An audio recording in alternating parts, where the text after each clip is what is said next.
LAC पर dragon के खतरनाक मंसूबों का खुलासा। मानसरोवर में मिसाइल तैनात करने की ताक में चीन। दोस्तों, कहते हैं ना कि चोर चोरी से जाए लेकिन हेरा फेरी से ना जाए। ये कहावत आजकल चीन पर बिल्कुल फिट बैठ रही है। अभी कुछ दिन पहले ही चीन ने कंप्लीट डिसएंगेजमेंट को लेकर भारत के साथ हामी भरी थी, लेकिन चीन की फितरत में तो धोखा है और उसने एक बार फिर से अपनी फितरत को उजागर कर दिया है। एलएसी पर टेंशन के बीच ड्रैगन आर्मी के जिन खौफनाक मंसूबों का खुलासा हुआ है, वो न सिर्फ हिंदुस्तान पर हमले की साजिश है, बल्कि हिंदुस्तान में रहने वाले करोड़ों हिंदुओं की आस्था पर भी सबसे बड़ा हमला है। कोरोना के जनक के तौर पर जानी जाने वाली जिनपिंग की सेना की खौफनाक साजिश का पर्दाफाश एक सैटेलाइट तस्वीर से हुआ है। दरअसल भारतीय सीमा से 90 किलोमीटर दूर कैलाश मानसरोवर इलाके के 100 किलोमीटर के क्षेत्र में चीनी सेना की सक्रियता सैटेलाइट इमेज से साफ साफ दिखाई दे रही है।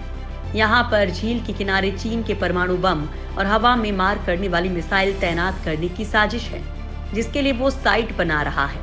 इस साइट का निर्माण काम अप्रैल में शुरू हुआ था, जिसे चीन ने भारत के इलाकों को घेरने के लिहाज से शुरू किया था।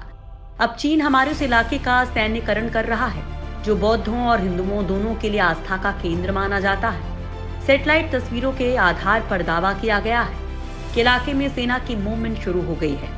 विशेषज्ञों का ये मानना भी है कि तस्वीरों में तिरपाल के कवर में रखी HQ-9 सैम मिसाइल सिस्टम दिखाई दे रहा है। महादेव के गढ़ पर चीन की काली नजर। दोस्तों, भगवान शिव के पवित्र तीर्थ पर कोरोना किंग जिनपिंग की काली नजर पड़ गई है। दरअसल भारत ने जब से 17,000 फीट की ऊंचाई पर कैलाश मानसरोवर जाने के लिए लिपुलेख के पास सड़क बनाई है, तब से चीन हिंदुस्तान के खिलाफ नेपाल को भड़का रहा है और उकसा रहा है। लिपुलेख को लेकर भारत और नेपाल के बीच तनाव चल रहा है और रेड आर्मी इसी का फायदा उठाकर धार्मिक आस्था का सबसे बड़ा केंद्र कैलाश मानसरोवर को निशाने पर ले रहा है। रिपोर्ट्स के मुताबिक पीपल्स लिबरेशन आर्मी ने यहां पहले तीर्थ यात्रियों के बहाने एक छोटा सा अस्थायी केंद्र जैसा निर्माण करवाया था और फिर तिब्बतियों के घरों को बुनियादी सुविधाओं के नाम पर अपने कब्जे में लेकर वहां होटल और अन्य सुविधाओं को खड़ा करके हैरान कर दिया था। इसके अलावा जिस पैटर्न के साथ चीन ने अपनी मिसाइलों के लिए साइट बनवा रहा है, वो 4 से 8 सैप ट्रांसपोर्टर, इरेक्टर लॉन्चर और 3 रडार कैंपों के साथ कुल 4 प्लेटफॉर्म्स की ओर इशारा करता है। चीन की मिसाइलें भारतीय सीमा से मात्र 90 किलोमीटर की दूर तैनात की जाएंगी। ये मध्य रेंज की मिसाइलें होंगी। इस साइट के जरिए चीन का मकसद है कि आने वाले समय में इसकी जरूरत पड़े तो वो इसे जल्द से जल्द इस्तेमाल कर पाए। सैटेलाइट से मिली तस्वीरों से इस बात का खुलासा भी होता है कि चीन मानसरोवर झील के किनारे HT-233 रडार सिस्टम लगा रहा है, जिससे मिसाइल का फायर सिस्टम काम करता है। इसके अलावा type 305B, type 120, type 305A, YLC-20 और DWL-002 रडार सिस्टम भी लगाए जा रहे हैं। ये सभी टारगेट्स को ट्रैक कर उन्हें खत्म करने में मदद करते हैं। जानकारी के मुताबिक चीन ने ये सारी तैयारी हिंदुस्तान को ध्यान में रखकर की है। खुफिया सूत्रों से पता चला है कि आधुनिक हथियारों के पीछे चीन की वायुसेना का मकसद ये है कि वो भारतीय सीमाओं पर पैनी नजर रख सके, साथ ही भारतीय वायुसेना से लोहा भी ले सके। चीन की सेना के खौफनाक मंसूबों को खोलती ये सैटेलाइट इमेजेस बता रही हैं कि लिपुलेख में ट्राई जंक्शन वाले क्षेत्र में चीन मिसाइल ठिकानों का निर्माण कर रहा है। क्या कैलाश मानसरोवर की घेराबंदी कर रहा है चीन?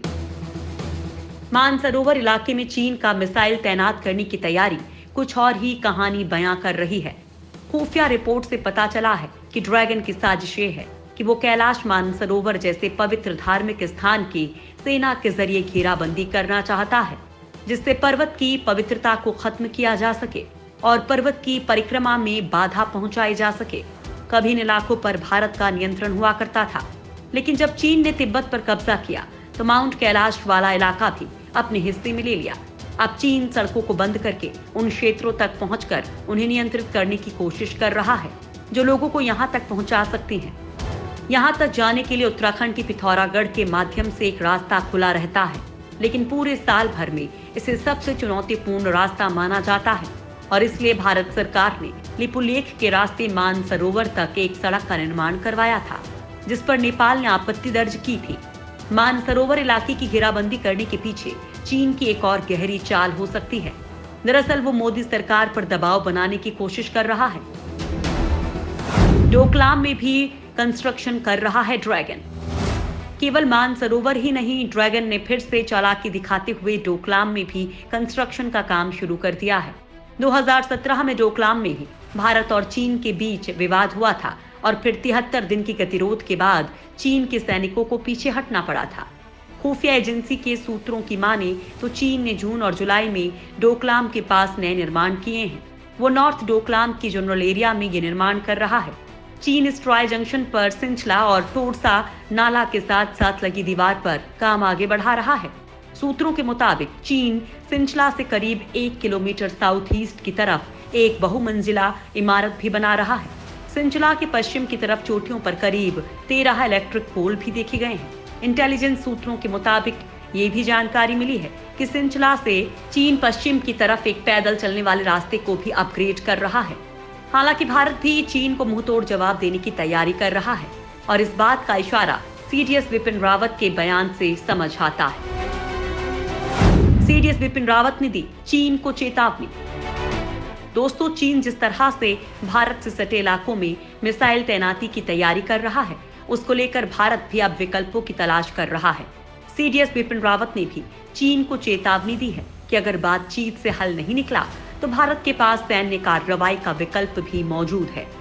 Chief of defence staff general Bipin Rawat ने बड़ा बयान देते हुए कहा कि लद्दाख में चीनी सेना की घुसपैठ बर्दाश्त नहीं की जाएगी। अगर बातचीत विफल रही तो सैन्य विकल्प मौजूद है। सीडीएस रावत ने कहा कि सरकार का प्रयास बातचीत के जरिए इस मुद्दे को सुलझाना है।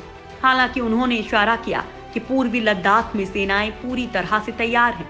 सीडीएस बिपिन रावत का ये बयान ऐसे वक्त में आया है जब सैटेलाइट तस्वीरों से चीन की चालाकियों का खुलासा हुआ है। लद्दाख में एलएसी पर चीन अपनी हरकतों से बाज नहीं आ रहा है। चीन अभी भी पैंगोंग से पीछे नहीं हटा है। चीन की सेना फिंगर 5 से पीछे जाने के लिए तैयार नहीं है। ऐसे में सीडीएस बिपिन रावत का ये बयान चीन को साफ साफ शब्दों में सख्त संदेश माना जा सकता है।